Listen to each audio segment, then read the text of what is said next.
Të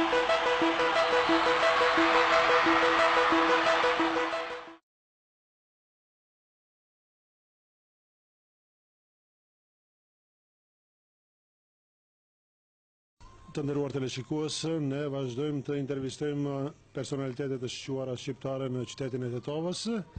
Radhën tani e ka zotëri Niazi Muhameti, autore i botimit apo botimit të vëllimit të parë të një libri i cili mundohet me tezat e tija që të kundër argumentoje në disa aspekte do të enciklopedinë maqedonase e cila më atë enciklopedisë që dini të gjithë ju ka qenë një debat i nxehtë këtu dhe gjetiu ku në mënyrë më brutale falsifikohet preardhja e shqiptarëve.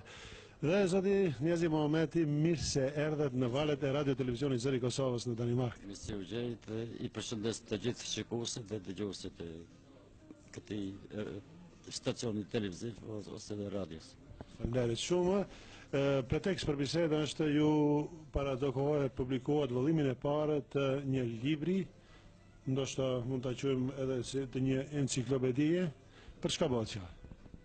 E tani kur doli enciklopedia maqedonase, ju e dini dhe opinioni shqiptar kudo që është, e di se shkaktoi reagime të zemërueshme tek opinioni shqiptar, po ashtu edhe në përgjithësi dhe tek një pjesë e opinionit të Maqedonës. Dolën mundin nismë se ç'duhet të bërë dhe si duhet veprohet dhe si duhet kundërpërgjigjur kësaj enciklopedie. Propozimi i parë ishte se duhet të mlidheshin dy akademitë shqiptare, Akademia e Shqipërisë dhe Akademia e Kosovës, të takohen, të bëjnë këtë atë dhe as të takohen as të bëjnë këtë atë. Propozimi i dytë ishte i historianëve shqiptar nga Maqedonia që po ashtu dolën zëshëm se do të japin një përgjigje të përshtatshme kësaj enciklopedie dhe prap nuk u bë gjë dhe mandej nisën të dalin zëra se kjo gjë mund të përmirësohet me botimin e dytë të enciklopedisë maqedonase, etj.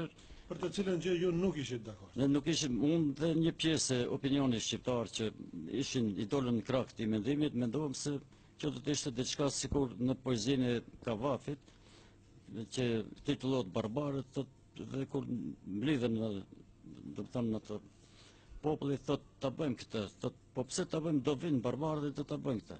Ta bëjmë edhe këtë punë, po pse ta bëjmë, do vinë barbarët dhe do ta bëjnë këtë. Dhe e keqja më ndeu ndodh atyre se edhe barbarët nuk erdhën të bëjnë atë punë që deshin ata të bëjnë. Edhe këtu ne ishte e gabueshme të pritet që botimi i dytë i enciklopedisë maqedonase të bënte korrigjimin e botimit të parë për arsye se ne atëherë do të viheshim, do t'i bënim një shërbim të dytë, por edhe një shërbim pak më poshtrues se i pari, se duke i dhënë përgjigje në histori të trilluar dhe të shpifur dhe që ka falsifikuar në këtë rast dhe historinë tonë, do të rishkruanim historinë e tyre më tepër dhe do të legjitimonin se sa do të bënim apologjinë e historisë së. Për arsye se enciklopedia maqedonase është vetëm një sintezë e rast e punës 50 vjeçare të historiografisë maqedonase.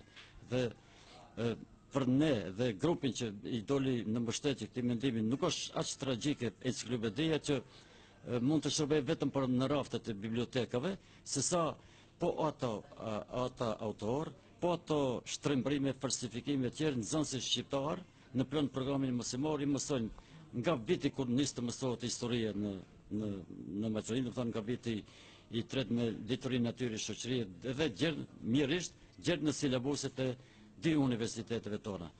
Do të thonë ajo rrënjoset, vizioni shtrembruar ndaj historisë shqiptare, rrënjoset në aspektin institucional.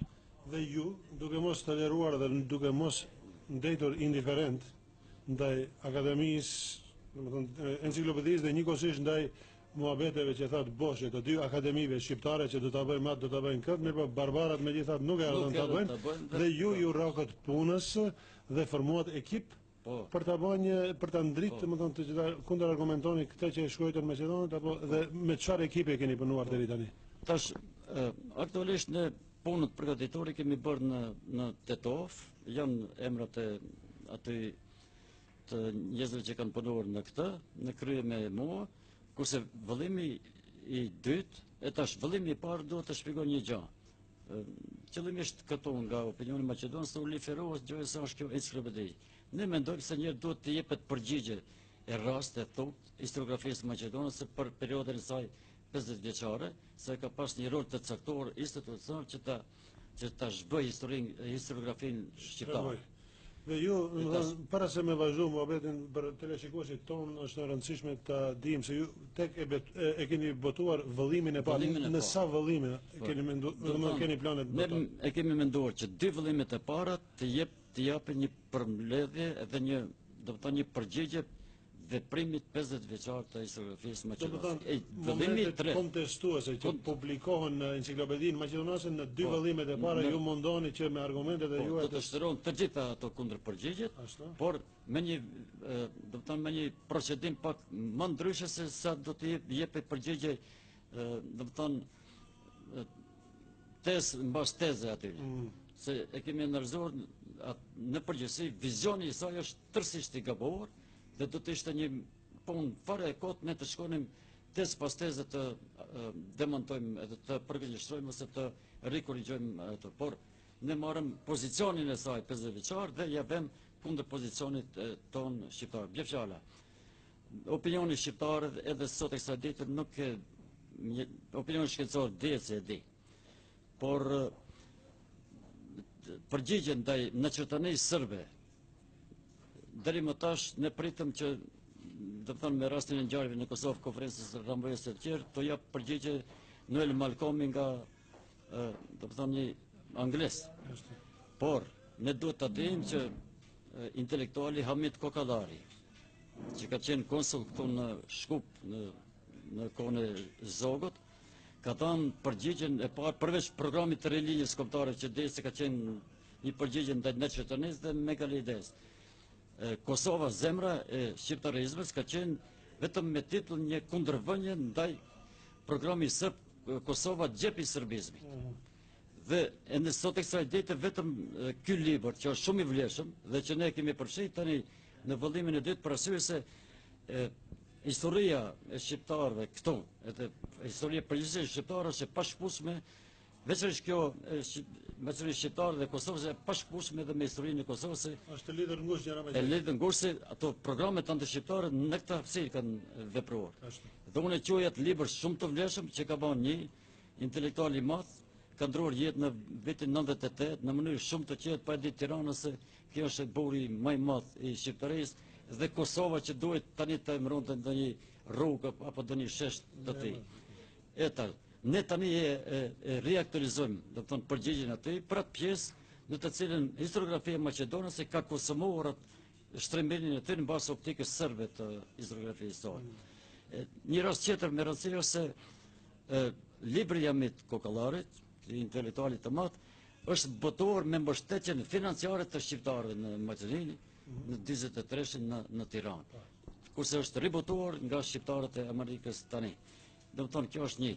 E dyta, merren mendoj libri i dytë punohet edhe me ekspert fushash të ndryshme të historisë në Tiranë, vetëm se kemi përcaktuar ato shtyllat që na ka goditur historiografia e Maqedonës, ne do t'i rimëkami mbas të dijes historike shqiptare dhe dijes se histori më të bukur dhe më kështu të themet për shqiptarët kanë shkruar lumturisht ato historianët e kohës së Zogut. Ne këto kemi në këtë vëllim Abbas Ermenin, kemi dhe fjala një histori që duhet të përkthehet urgjentisht të shkruar më 1919 në Boston, ka qenë temë doktoraturës të Konstantin Çekrezit, Shqipëria e shkuar dhe tanishmja, libër të cilin edhe Amerika e ka përdorur në shumë raste në mbrojtje të kauzës sonë. Si referim, është çuditërisht pse nuk e kemi ende në dorë në gjuhën shqipe, po kemi librin e Athanas Gegat, po ashtu i botuar në 34 në Paris, etj, Mithat Frashin etj, edhe përfshijmë mandej edhe këta historianët e tashëm që tani e rigjenerojnë mendimin historik shqiptar.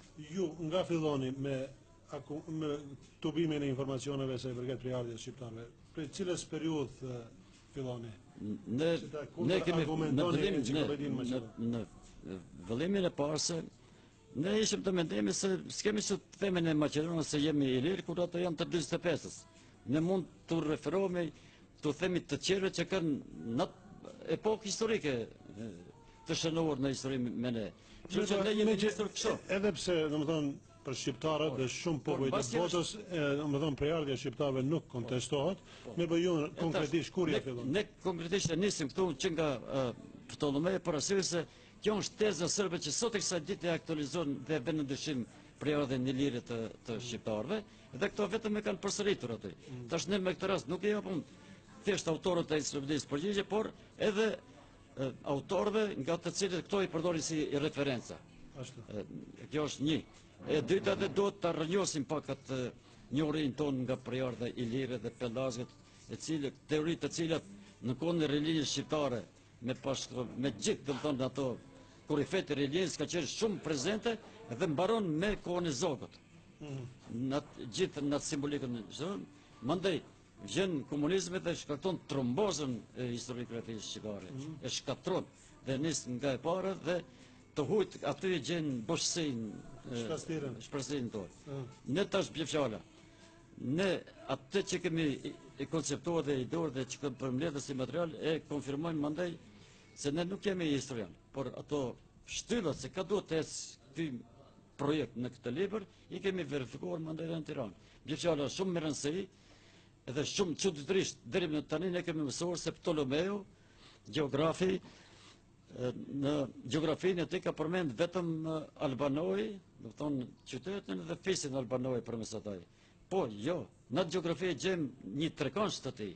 Skupi, mund Skardës, malin të Sharit, jo në njës. Për cilën periudhë bëhet fjalë këtu? Albanoi? Në periudhën e paraqitjes së kohës së Ptolomeut. Tani me shekuj nuk mund të orientohem këtë. Edhe e tretja është Albanoi, do të thonë trekanshi, që do thotë se dhe gjeneza e, do të thonë, ajo substanca i lirë gjendet po ashtu edhe në trekansh, mandej kemi përhapjen asaj edhe në hapësirën i lirë dhe në këtë rast Maqedonia mandej del vazhdimisht kjo Maqedonia që ne tani themi Maqedonia shqiptare del vazhdimisht si një kanton i pandryshuar, vazhdimisht Maqedonia, do të thonë Shqipëria ose e Pirus Nova, e Piri i Ri, e pas Maqedonisë së Veriut dhe një pjesë e Maqedonisë salutare, dikun përdoret edhe pjesa më e madhe e Maqedonisë. Do të thonë një kanton i pandryshuar edhe në periudhën greko-romane, bile edhe jo rastësisht ka qenë që 3 vilajete me shumë shqiptare kanë qenë të krijuara në Maqedoni, 4 në Shkodër dhe janë edhe nga 3 vilajete të Maqedonisë shqiptare për atë kohë në Turqi atëherë dhe Maqedonisë si ka pas emrin Maqedoni, por ka qenë Arnautluk i kanton Maqedonisë, do të thonë Shqipëri. Maqedonisë në terminologjinë duke pasur parasysh se shqiptarët kanë jetuar, arnautët kanë jetuar. Ashtu Arnautluk, edhe gjithë ajo mandej ku nisëm ne mandej të nxjerrim titullin e këtij librit. Është shumë interesant. Titulli ishte Maqedonia e shqiptarëve. Maqedonia shqiptare. Maqedonia shqiptare. E tash për të parë e përdor Frederic Gibert, një historian francez, në librin e tij Le Pays d'Albanie et leur histoire, do të thonë tokat e Shqipërisë dhe historia e tyre, botuar në 1914. Mandej kemi gjetur këtë te Konstantin Çekrezi ose Kosta Çekrezi në historinë e tij Shqipëria e shkura dhe e tanishmja, dhe ku thotë se Shqipëria nuk ndahet vetëm në Shqipërinë jugore, të mesme dhe veriore dhe verilindore, por ndahet edhe në Shqipëri në të kohën të Maqedonës në kuptimin e identitetit Maqedonës, jo që përdorin tani slavët, por identitet Maqedonës i hershëm, i cili ka qenë edhe i rënjosur edhe në ndërdijen historike të shqiptarëve.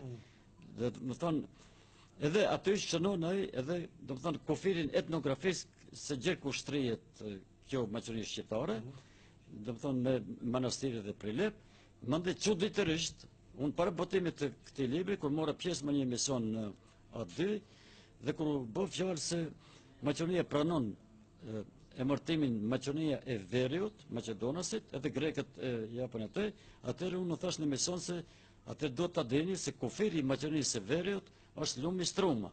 Mandej do keni të lashe të qere përësirëse në këtë intrig greko-maqedone për të shtyrë kufirin e Maqedonisë Veriore deri në malin Shark, mandej dalin probleme të tjera që po të rrim në indiferent, që mendojmë ne tani se është kjo vetëm do të kemi mirë kuptim ndaj gjoja identitetit e Maqedonës, do të shohim sherin historikisht pse se gjithë lufta e parë ballkanike, lufta e dytë ballkanike është bërë në rivalitet me do të thonë bullgarët dhe serbët për shtyrjen e kufirit të Maqedonisë Veriore gjerë në malin Sharp, që kanë kapur serbët nga Shkupi, mali Sharp dhe Dibër, dhe bullgarët mundin ndër Prilepe, lumi Strume e Toqe.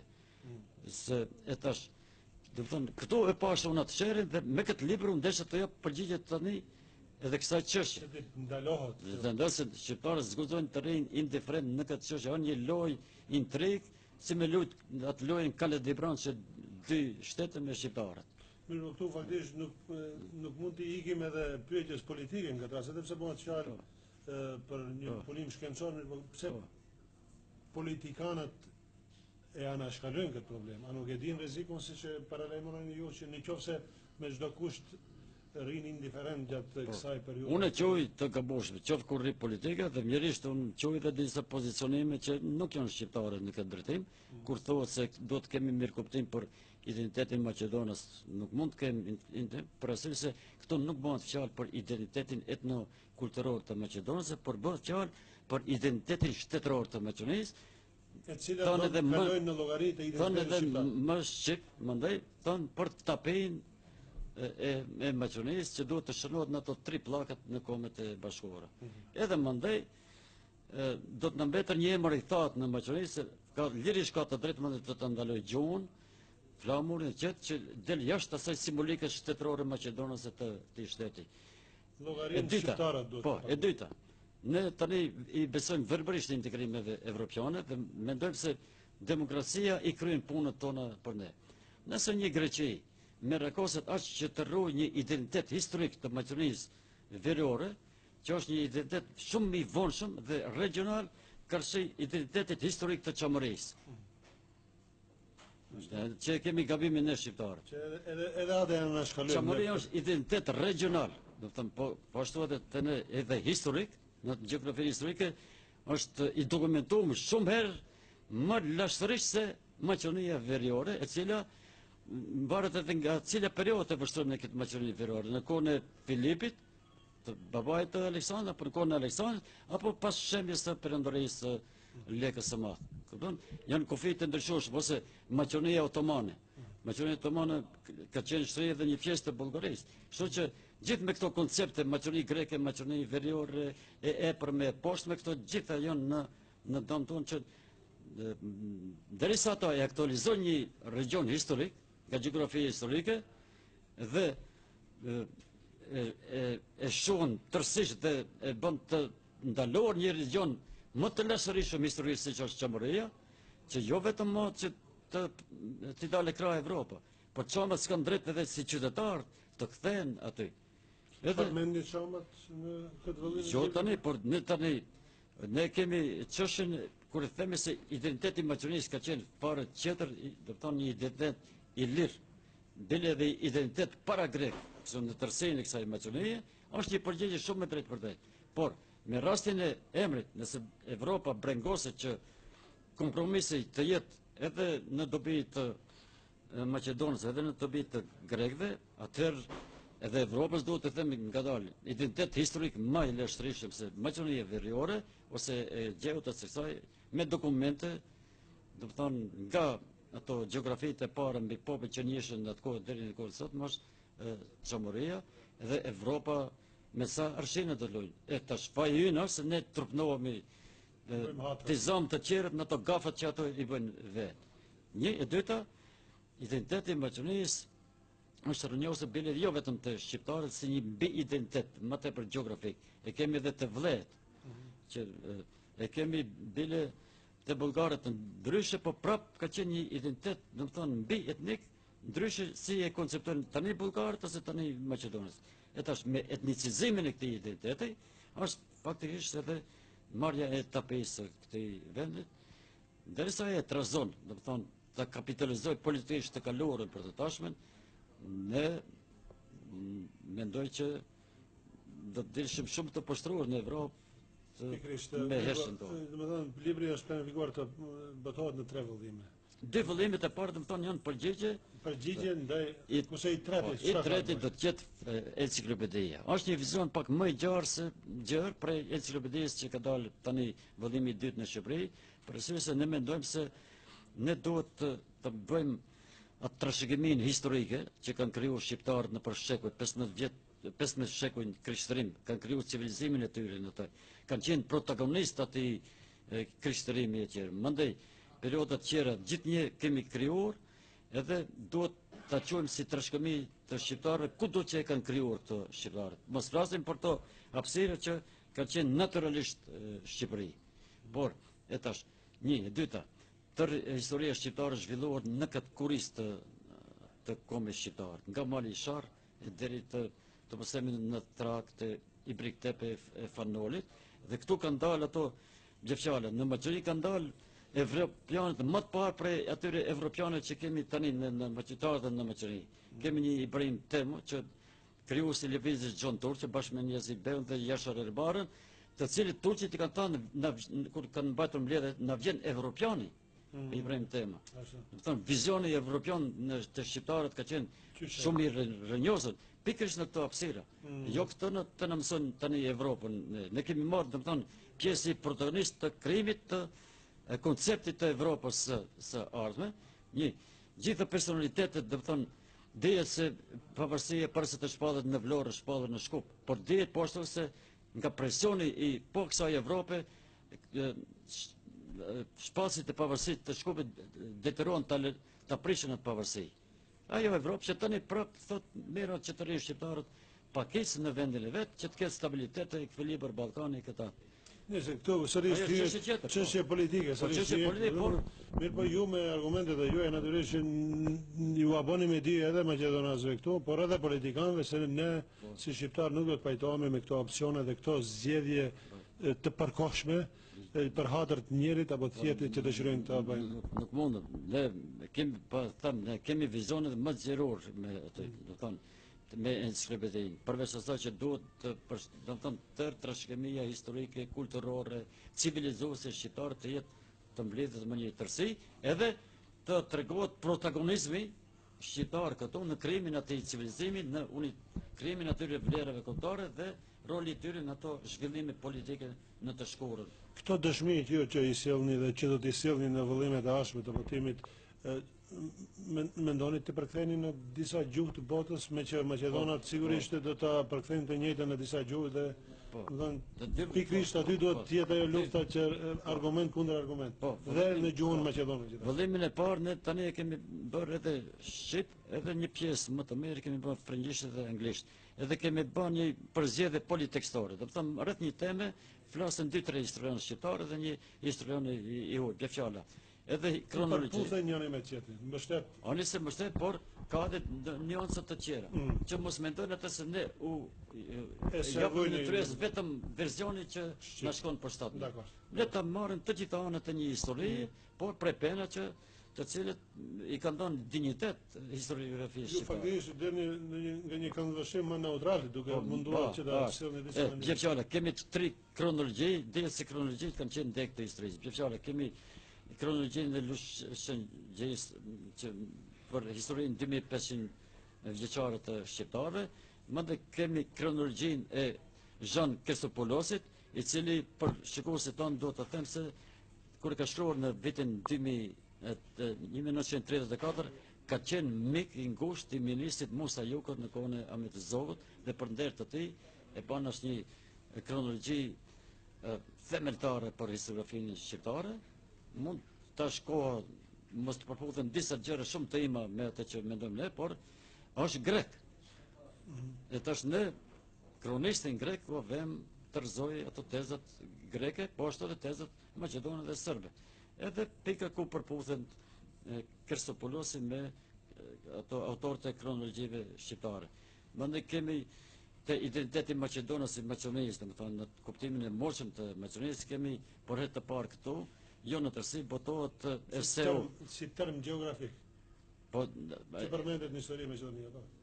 po në kuptimin si identitet, kurse ne përdorim këtu si nga gjeografia historike, si term etnografik, gjerë kushtrinë shqiptarët dhe komi. Kemi Eseun e Angelo Mashit, deri tani kandidat të sash italian, unë e kom gjetë gjuhë referencë pas referencës, është Arboresha, italo-shqiptar, dhe kom gjetë ditën e linjës dhe të vjekës, Esembi komi shqiptar, dhe aty është shumë interesant aty, por mandej është më interesant shpjegimi i geografit Frank me prejardhje daneze, Konrad Maltebrunit, njërisht i cili i ka vënë bazat e albanologjisë dhe të gjeografisë historike shqiptare, nuk ka shpërthyer deri tani në Shqip, edhe pse të gjithë albanologët tanë në Shqipëri Votimet janë në gjuhën frenge apo daneze? Në frenge, përndryshe ai është i lindur danes, por ka jetuar në Francë dhe ka marrë shtetësinë franceze, kështu që është madhështi e dikomave kjo edhe danezëve, se është gjash historive. Danimarka përndryshe ka një bibliotekë të pasur me prejardhje shumë vjeçare, kështu që këtë emër do ta hulumtojmë dhe do të mundohemi të gjejmë diçka në gjuhën daneze. Është që shkruam, domethënë edhe anglisht edhe frëngjisht, është madhështi vjeçare. Një geograf gabon në matjen e drinit të zi në strokë. Ky një vjet mundohet shkencërisht ta gjejë se ku e ka pas gabimin, edhe mbas një vjeti jep përgjigje, thotë te përshkrimi i drinit të zi, i drilonit, te ke gabim në këtë dhe entuziazmohet se e ka gjetë gabimin e tij.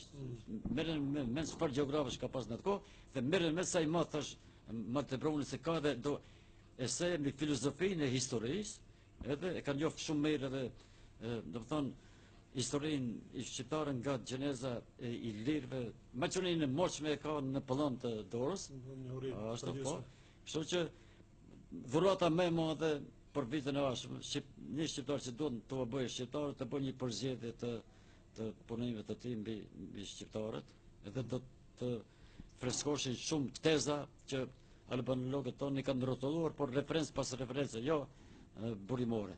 Etjere, dhe për të huajt, po ashtu, kam përfshirë një pjesë të madhe të historisë së Kosta Çekrezit, do të thonë Shqipëria e shkuar dhe e tanishme, që është një sintezë mrekullueshme, por edhe që amerikanët dhe shumë të tjerë në shumë raste të këtilla për të mbrojtur çështën shqiptare e kanë përdorur si burimin ashtu më të besueshëm referencial.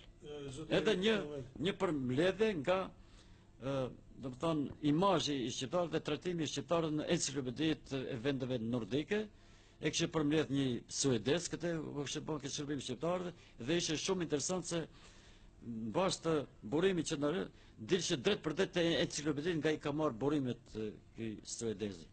Ishte shumë interesant, ne kemi bërë një përmbledhje që të tregojmë se kot na e kanë sharë këtë kur enciklopeditë një suedeze, norvegjeze, gjermane e kësaj, para një shekull e sa i kanë thënë ato mendimet më të drejta dhe kanë krijuar një imazh vërtet kështu evropian të shqiptarëve në atë kohë dhe sot e kësaj dite.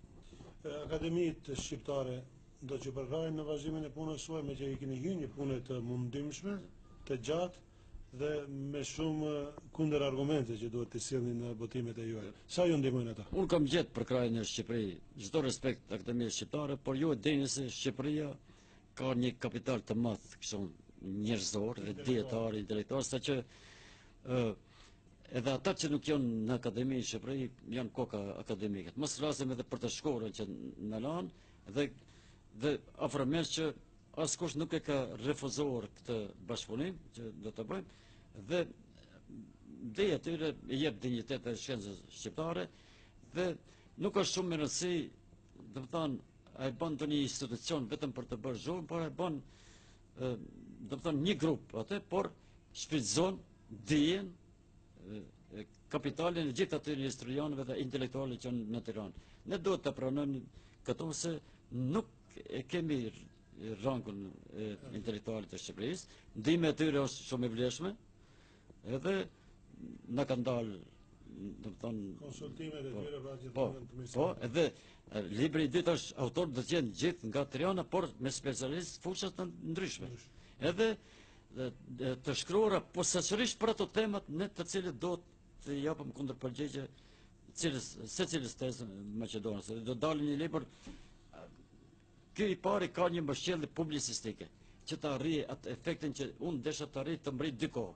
Kohën e definimit të emrit të Maqedonisë dhe kohën e një mburje pak një ngjallje morale të shqiptarëve këtu, dhe është e habitshme se një emër si Maqedonia shqiptare që në ato telet e mosshme të shpirtit shqiptarët me një ruzu u përkrah gjithkund ande kanë ku jeton shqiptar brenda një dite, u rrënjos.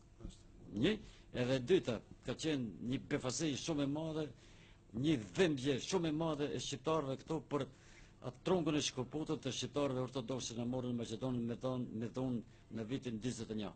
Momenti më impresiv është kjo që ka rritë ky libër tash për tash. Të që do të shohën. Dhe sa do të arrini që me këto argumentet e juaja që ti luftoni apo ti kundërvijeni argumenteve që sjellin maqedonasit, duke patur parasysh se në përpilimin e enciklopedisë maqedonase kanë marrë pjesë një sër akademikësh. Ato kanë marrë pjesë atë të vjedhin këtë vjet dhe ato vjedhjet I ujdesin të pajdesin. Edhe vjedhjen kur e bën në mënyrë profesionale ndoshta I gjan. Për Maqedoninë ka atë referenca me mia faqe dhe gjithë në onën tonë dhe në onën dhe shqiptare, saqë ishte vështirë njërë në këto 610 faqe çka të zgjedhësh atë më substanciale. Dhe ne nuk pretendojmë se kemi zgjedhë gjithë atë, por atë që kemi zgjedhë, ne vetëm me titull kemi dhënë përgjigje.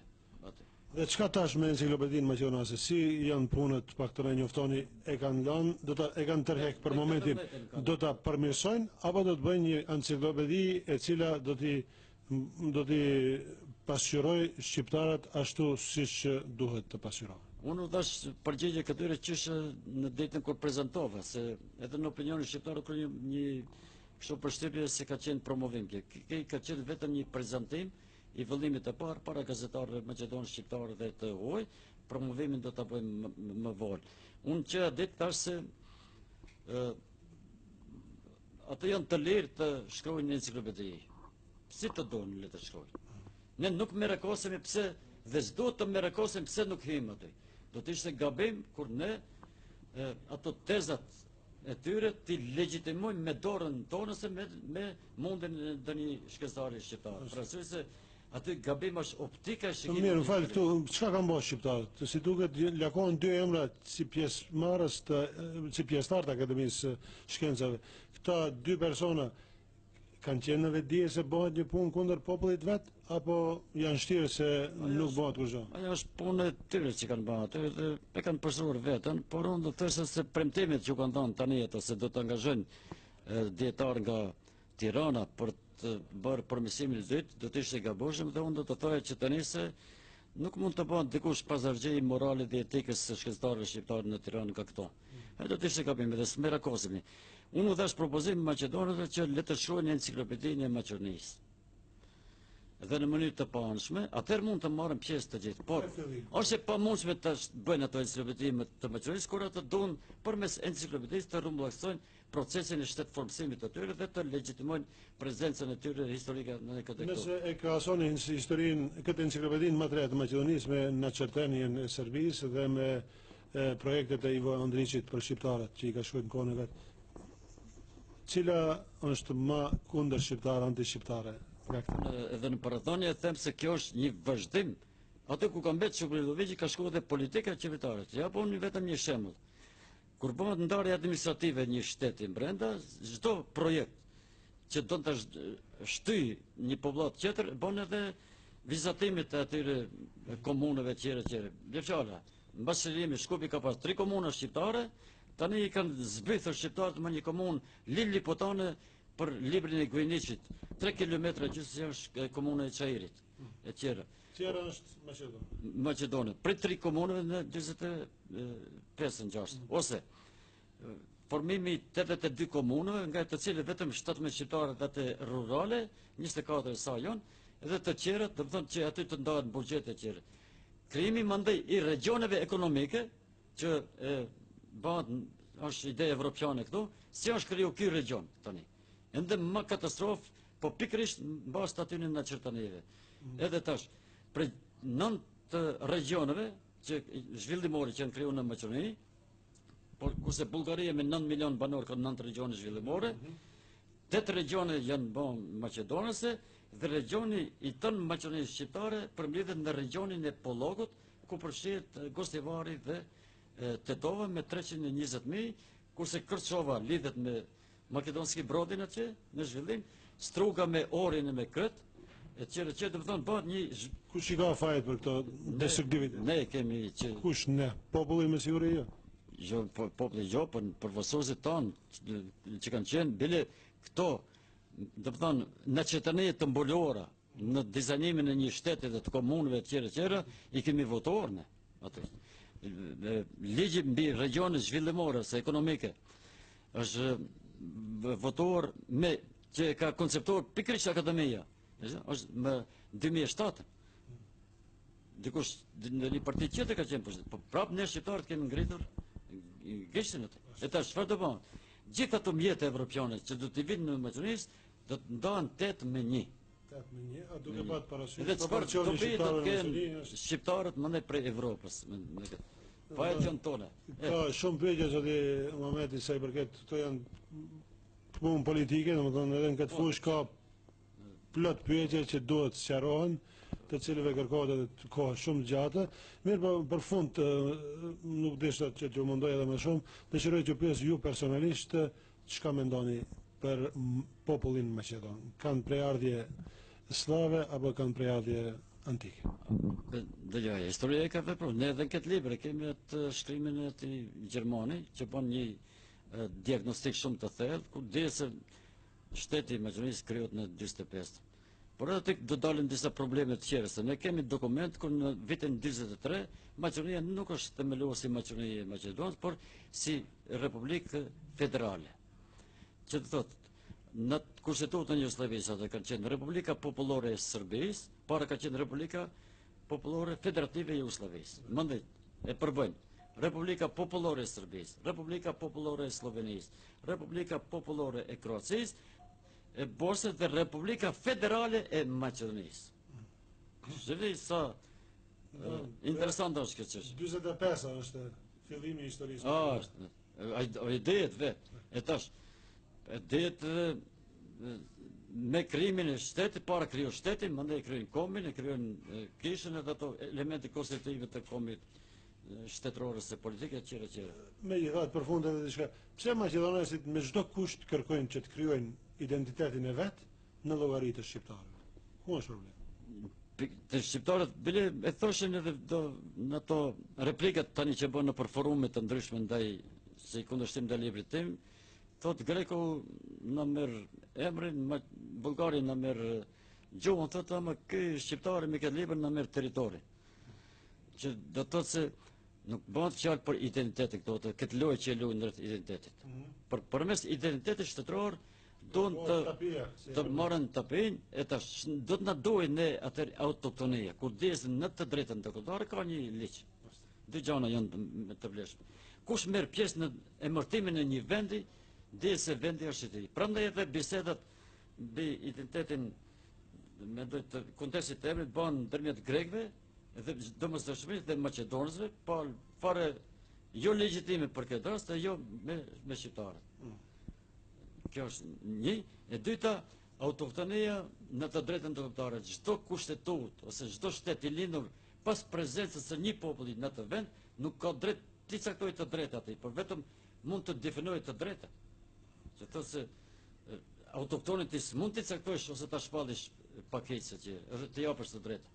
Por nëse duhet të bashkëjetosh me autoktonin, të mund vetëm ti definojësh drejtat e barabartë. Në mënyrë të barabartë. Këto dy gjëra janë në drejtën ndërkombëtare shumë të definuara. Do të thotë çështja se kush ka pushtetin të emërojë një vend, të emërtojë një vend, njësoj edhe me toponimet. Kush ka pushtetin të emërtojë një rrugë, që mërisht rrugët e shqiptarëve janë ende me të moshmen, janë në Sandaski, Piko, Kolik, ose Derçefe, Tito, e këta atët, do të thonë, nuk janë baje simbolika. Ndarje proporcionale e emërtimit të rrugëve, shkollëve etj. Do të thonë, në hapësirën vizibiliteti, do të thonë, gjuhësor dhe në gjeografinë e Maqedonisë është i padukshëm i shqiptarëve. Këto teori janë shumë të qarta në Belgjikë, kudo në botë, veçanërisht në shtetet multietnike. Shpresojmë që një ditë do të ndërgjegjësohen autoritetet në Maqedoni dhe megjithatë ta njohin një realitet të drejtë se shqiptarët janë aty ku janë bem babadel, siç e cekni edhe ju, dhe të kthehen në një realiteti të ri ku shqiptarët të jenë të barabartë në të gjitha fushat e jetës, edhe shpresojmë që gabimet që janë bërë të përmirësohen si në aspektin politik, ekonomik, social, ashtu edhe në kontekstet sa i përket prejardhjes shqiptarëve që janë publikuar dhe shpalosur në enciklopedinë e Maqedonisë, që i kanë bërë akademikët të Maqedon. Zoti Niazi Mohameti, falenderojmë ne që ishit mysafir në emisionin tonë televiziv të Radio Televizionit Zëri Kosovës që do të jepet në Danimark. Ju urojmë shumë suksese juve në shëndet, viti 2010 dhe të jetë suksese juaj personal, por edhe gjithë kompit shqiptare në gjitha sferat e jetës, por edhe në punën tuaj të më të qeshme që është shumë e rëndësishme dhe një dëshmi që ju sillni për të mirën e gjithë shqiptarëve. Vetëm një lëvizje të vogël dhe ne tani grupi jonë që e kemi përgatitur kënë, ne tash do të ngrejmë edhe iniciativën e imperativit për të rishkruar dhe ridimensionuar historinë shqiptare përgjithsisht dhe të shohim njerë sa mësojmë ne shqiptarët për veten tonë, sa mëson dhe fjala ajo copë Shqipëri, është tënë historia e Shqipërisë dhe shqiptarët në copë Shqipëri, për tjetër, sa mëson Kosova, a më tepër mësojmë për Shqipëri në një pjesë e lame, do të thonë, a kemi një vizionin kombëtar mbi historinë shqiptare, a kemi ngritur historinë shqiptare mbi filozofinë e historisë, jo të atyre, do të thonë, meskiniteteve të deri tanishme, një, se dëgjoni, është gjefjala, tani është Kosova në ngriqjen e themeleve shtetërore, do të thonë i ka vonë. Por ide më e madhe se të emërohet tash një Ulpiana, Justiniani që janë aq të pranishme në ato institucionet dhe në ato simbolikën shtetërore të Kosovës për të treguar ato rrënjët antike të Kosovës, nuk ka më për të një vizion që më thonë ai që don të përdori historinë në mënyrë madhështore dhe për dobi të vet. Për arsye se dihet në ato materiale që kemi gjetur ne, Ulpianën Justiniani e ngre për kujtim të nanës së vet, të mamës. E ngre, e rindërton më një rast Tiranën edhe Beratin me aty. Kemi lejuar ne që Justiniani mandet të marrën serbët, të marrën Shkupi të emërtoi fakultetin e vet juridik etj. Koncepti Dardani është një koncept që Evropa mund ta kuptojë në plotninë e saj historike. Ne gjithë këto gjëra i lëm onest, këto janë gabimet tona. Edhe thashun nuk merakosem si na sulmojnë ato qertë, ne duhet të jemi të dinjitshëm që ta qesëm atë pasurinë tonë historike dhe për qertë si argument. Shpresoj që të gjithë do të bëhen një ditë, edhe shqiptarët megjithatë do të ndërgjegjësohen si intelektualët ashtu edhe klasa politike që të punojnë më mirë dhe më shumë për kombin e vet mbi të gjithë. Faleminderit edhe nga ju. Është intervistë e parë pas theshës që u bën nga prezantimi i librit. Jemi duke dëgjuar tash si vin reagimi sulmet dhe është një gjë shumë e lezetshme edhe bile kur dëgjoni edhe sulmet të pabazë, kështu që kjo është, do të thonë, një paraqitje jonë e parë përmes jush edhe opinionit shqiptar në këtë që kemi bën deri më tani, po do të kemi raste të tjera. Edhe një herë të nderuar dëgjues dhe teleshikues, drejt pas drejti nga Tetova, unë jam Adnan Aliti dhe patët rastin që të dëgjoni argumentet e mrekullueshme të zotit Niazi Mohameti, i cili pak para disa ditëve dolim botimin e parë apo vëllimin e parë të librit Maqedonia Shqiptare, vëllim i cili do të vazhdoj. Vëllimi i dytë është rrugës gati për publikim, por e treta sigurisht që do të jetë kulmi i argumenteve që do të jenë, që asnjëherë për neve shqiptarëve nuk kanë qenë të kontestuara, mirë po ja që megjithatë siç tha zoti Muhamedi, shqiptarët duhet pak më të jenë më të zgjuar, sepse në momentet caktuara të historisë të tjerët gjithmonë mundohen që të vjedhin nga pasuria, nga thesari i madh i shqiptarëve që është me shumicë. Edhe një nga Tetova ju përshëndesim dhe miru pafshim në intervistat tona të ardhshme.